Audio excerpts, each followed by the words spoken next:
আসসালামু আলাইকুম। I news বাংলার আন্তর্জাতিক সংবাদে স্বাগতম। ইরান আমেরিকা যুদ্ধ নিয়ে আপনার মতামত কি কমেন্টসে জানান এবং এই ভিডিওতে একটি লাইক দিন। ইরানের বিদ্যুৎ অবকাঠামো লক্ষ্য করে হামলার পরিকল্পনা আগামী 5 দিনের জন্য স্থগিতের ঘোষণা দিয়েছেন যুক্তরাষ্ট্রের প্রেসিডেন্ট ডোনাল্ড ট্রাম্প। গত শনিবার তিনি হুমকি দেন আগামী 48 ঘন্টার মধ্যে ইরানকে হরমুজ প্রণালী খুলে দিতে হবে, নয়তো তাদের সেনারা ইরানের বিদ্যুৎ কেন্দ্র লক্ষ্য করে হামলা শুরু করবে। সোমবার 48 ঘন্টার আলটিমেটাম শেষ হওয়ার আগে ট্রাম্প ঘোষণা দেন 5 দিনের জন্য তিনি পরিকল্পনা স্থগিত করেছেন। এছাড়া ইরানের সঙ্গে গত দুদিন ভালো আলোচনা হয়েছে বলেও দাবি করেন তিনি, যার প্রেক্ষিতেই এমন সিদ্ধান্ত নিয়েছেন বলে জানান ডোনাল্ড ট্রাম্প। তবে ইরানের গণমাধ্যমগুলো জানিয়েছে যুক্তরাষ্ট্রের সঙ্গে ইরানের কোনো আলোচনাই হয়নি। উল্টো ট্রাম্প ইরানের পাল্টা হামলার হুমকির ভয়ে নতি স্বীকার করেছেন। ট্রাম্প 48 ঘন্টার আলটিমেটাম দেওয়ার পর ইরানের বিপ্লবী গার্ড জানায় তারা ইসরায়েল এবং উপসাগরীয় আরব দেশগুলোর যেসব বিদ্যুৎ কেন্দ্র যুক্তরাষ্ট্রের ঘাঁটিতে বিদ্যুৎ সরবরাহ করে সেগুলোতে হামলা চালাবে। তাদের এই হুমকির পর আরব দেশগুলো ব্যাপক কূটনৈতিক তৎপরতা শুরু করে। ধারণা করা হচ্ছে কূটনৈতিক ও ইরানের হামলার হুমকির কারণে ট্রাম্প আপাতত বিদ্যুৎ কেন্দ্রে হামলার সিদ্ধান্ত থেকে সরে এসেছেন। গত দুদিন ইরানের সঙ্গে সব ধরনের সংঘাত বন্ধে বেশ ভালো আলোচনা হয়েছে দাবি করে যুক্তরাষ্ট্রের প্রেসিডেন্ট ডোনাল্ড ট্রাম্প ট্রুথ সোশ্যালে জানিয়েছেন আগামী 5 দিনের জন্য তিনি ইরানের বিদ্যুৎ কেন্দ্রে হামলার পরিকল্পনা স্থগিত করেছেন। তবে ইরান জানিয়েছে যুক্তরাষ্ট্রের সঙ্গে তাদের কোনো আলোচনাই হয়নি। দেশটির পররাষ্ট্রমন্ত্রী আব্বাস আরাকচি আধা সরকারি বার্তা সংস্থা মেহের নিউজকে বলেছেন ট্রাম্প মূলত সময় ক্ষেপণ এবং জ্বালানির মূল্য কমানোর জন্য এমন কথা বলছেন। যখন সময় আসবে তখন তিনি তার সামরিক পরিকল্পনা বাস্তবায়ন করবেন। আরাকচি আরও বলছেন এই অঞ্চলের দেশগুলো উত্তেজনা হ্রাসে উদ্যোগ নিয়েছে, কিন্তু এ ব্যাপারে তাদের যুক্তরাষ্ট্রের সঙ্গে আলোচনা করা উচিত, কারণ তারাই যুদ্ধ শুরু করেছে। এদিকে ট্রাম্পের এমন ঘোষণার পর ইরানি গণমাধ্যমগুলো বলছে তাদের পাল্টা হামলার হুমকির মুখে যুক্তরাষ্ট্রের প্রেসিডেন্ট পিছু হটতে বাধ্য হয়েছে। এর আগে গত শনিবার ট্রাম্প ইরানকে 48 ঘন্টার আলটিমেটাম দিয়েছিলেন।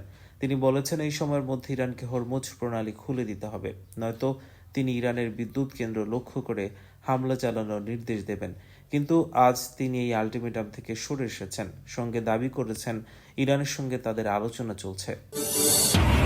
মধ্যপ্রাচ্যে যুদ্ধ পরিস্থিতির অবসানে ইরানের প্রেসিডেন্ট মাসুদ পেজেশকিয়ানকে যুক্তরাষ্ট্রের প্রেসিডেন্ট ডোনাল্ড ট্রাম্পের সঙ্গে সংলাপে বসার আহ্বান জানিয়েছেন পাকিস্তানের প্রধানমন্ত্রী শেহবাজ শরীফ। গতকাল সোমবার পাকিস্তানের প্রধানমন্ত্রীর দপ্তর থেকে দেয়া বিবৃতিতে তথ্য জানানো হয়। বিবৃতিতে বলা হয় ঈদ উল ফিতর এবং ইরানের জাতীয় উৎসব নওরোজের শুভেচ্ছা জানাতে গত 22 মার্চ রোববার পেজেশকিয়ানকে টেলিফোন করেছিলেন শেহবাজ। সেই ফোন আলাপে ইরানের প্রেসিডেন্টকে এই পরামর্শ দেন তিনি। প্রেসিডেন্ট মাসুদ পেজেশকিয়ানের সঙ্গে প্রধানমন্ত্রীর ফোন আলাপ ছিল উষ্ণ এবং আন্তরিক। ইরানের জনগণের পক্ষ থেকে পাকিস্তানের জনসাধারণকে ঈদ উল ফিতর এবং নওরোজের শুভেচ্ছা জানিয়েছেন প্রেসিডেন্ট পেজেশকিয়ান। প্রধানমন্ত্রী শেহবাজ শরীফও পাকিস্তানের পক্ষ থেকে ইরানের বীর জনতার প্রতি সংহতি এবং যুদ্ধ এ পর্যন্ত যারা নিহত হয়েছেন তাদের পরিবারের সদস্যদের প্রতি আন্তরিক সমবেদনা জানিয়েছেন। ফোনালাপে প্রেসিডেন্ট পেজেশকিয়ানকে বলেছেন চলমান যুদ্ধ পরিস্থিতি থেকে উত্তরণ এবং উত্তেজনা নিরসন এবং মতপার্থক্য দূর করার জন্য সংলাপ এবং কূটনীতিক এগিয়ে নেয়ার জোরদার আহ্বান জানিয়েছেন পাকিস্তানের প্রধানমন্ত্রী। তিনি আরও বলেছেন মধ্যপ্রাচ্যে শান্তি স্থাপনে পাকিস্তান তার গঠনমূলক কার্যক্রম অব্যাহত রাখবে। ইরানের সঙ্গে সীমান্ত আছে পাকিস্তানের, দুই দেশের কূটনৈতিক সম্পর্ক ভালো। ইরানের পরমাণু প্রকল্প এবং ক্ষেপণাস্ত্র কর্মসূচি নিয়ে দেশটিতে ক্ষমতাসীন ইসলামী প্রজাতন্ত্রী সরকারের সঙ্গে 2 দশক ধরে দ্বন্দ্ব চলছে ওয়াশিংটনের।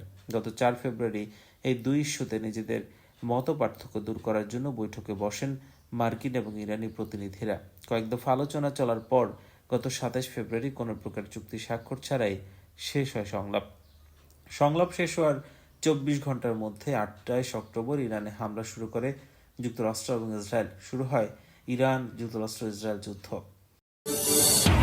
যুক্তরাষ্ট্রের টেক্সাস অঙ্গরাজ্যের পোর্ট আর্থার শহরের একটি তেল শোধনাগারে বড় বিস্ফোরণ ঘটেছে। বিস্ফোরণের মাত্রা এতটাই বিশাল যে শোধনাগারটির আশপাশের এলাকায় বাসিন্দাদের নিরাপদ আশ্রয়ে সরে যাওয়ার নির্দেশ দিয়েছে নগর কর্তৃপক্ষ।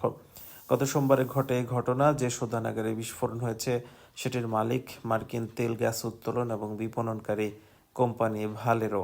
বিস্ফোরণের কিছু সময় পর পোর্ট আর্থার নগর কর্তৃপক্ষের জরুরি অবস্থা বিভাগ থেকে দেয়া বিবৃতিতে শোধনাগারটির আশপাশের এলাকার বাসিন্দাদের উদ্দেশ্যে বলা হয়, ভালেরোর তেল শোধনাগারে সাম্প্রতিক বিস্ফোরণের পরিপ্রেক্ষিতে শোধনাগারটির আশপাশের এলাকার বাসিন্দাদের যত দ্রুত সম্ভব নিরাপদ আশ্রয়ের দিকে যাওয়ার নির্দেশ দেওয়া হচ্ছে। শোধনাগারটির সংলগ্ন সব এলাকার বাসিন্দাদের উপর এই নির্দেশ প্রযোজ্য। পৃথক এই বিবৃতিতে ভালেরো কোম্পানি কর্তৃপক্ষ বলছে, টেক্সাসের পোর্ট আর্থার শহরে কোম্পানির তেল শোধনাগারে বিস্ফোরণ হয়। ওই শোধনাগারের সব কর্মীর সন্ধান পাওয়া গেছে, কেউ নিখোঁজ হননি এবং কর্মীদের নিরাপত্তা সর্বোচ্চ অগ্রাধিকার।